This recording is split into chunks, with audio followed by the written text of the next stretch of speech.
જગતજનની માં જગદંબાના નવરાત્રિના પ્રથમ દિને વલસાડ મોંઘાબાઈ હોલ ખાતે ધ રાઇસિંગ ચેરિટેબલ ટ્રસ્ટ અને રોટરી ક્લબ ઓફ વલસાડ દ્વારા આયોજિત નવરાત્રિ મહોત્સવમાં રાજ્યના નાણાં અને ઉર્જા પેટ્રોકેમિકલ્સ વિભાગના કેબિનેટ મંત્રી આદરણીય શ્રી કનુભાઈ દેસાઈએ માતાજીની આરતી કરી હતી.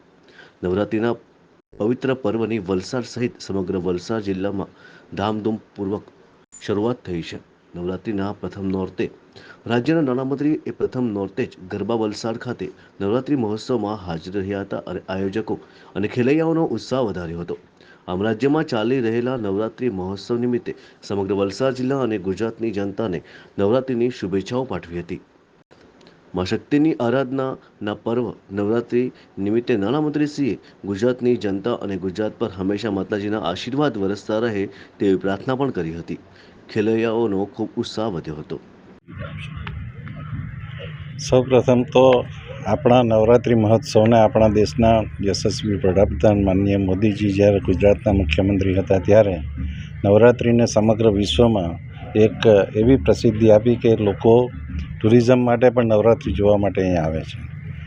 આવા સંજોગોમાં જ્યારે રોટરી જે વૈશ્વિક સેવાકીય સંસ્થા છે અને rotary club Vapi, rotary club Valsad જ્યારે 30 વર્ષો ઉપરથી આ નવરાત્રિ મહોત્સવનું આયોજન કરે છે ત્યારે આ વિસ્તારના લોકોને, આ વિસ્તારના ખેલૈયાઓને અને આ વિસ્તારના યુવાનોને ઘણી બધી સગવડતા મળે છે. સાથે સાથે આજ સુધીમાં આ બધા આયોજનમાં કોઈ પણ દિવસ કોઈ પ્રોબ્લેમ થયો નથી અને સૌને સૌથી વધુ સુરક્ષિત અને સેફ આ મહોત્સવ અહીંયા લાગે છે.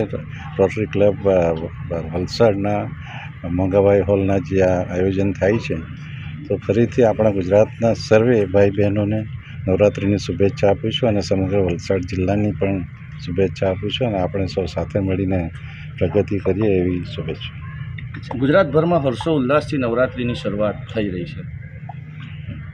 ગુજરાતભરમાં તો થઈ રહી છે, સમગ્ર ભારતમાં થઈ રહી છે ત્યારે ગુજરાત એમાં સૌથી આગળ છે, કેમ કે આપણે વર્ષોથી નવરાત્રિ મહોત્સવ ઉજવીએ છીએ અને આપણી ઘણી બધી શક્તિપીઠો છે ત્યાં આનો મહોત્સવ બહુ જુદી રીતે અનેરી રીતે ઉજવાય છે અને એના હિસાબે જ આપણે સમગ્ર ગુજરાતની જનતાને આમાં તરબોળ થઈને આ 10 દિવસ માટે આદ્ય શક્તિની આરાધના કરવા માટે શુભેચ્છા આપું છું અને મા જગદંબા સૌના જીવનમાં સુખ શાંતિ અને પ્રગતિ લાવે એવી શુભેચ્છા આપું છું.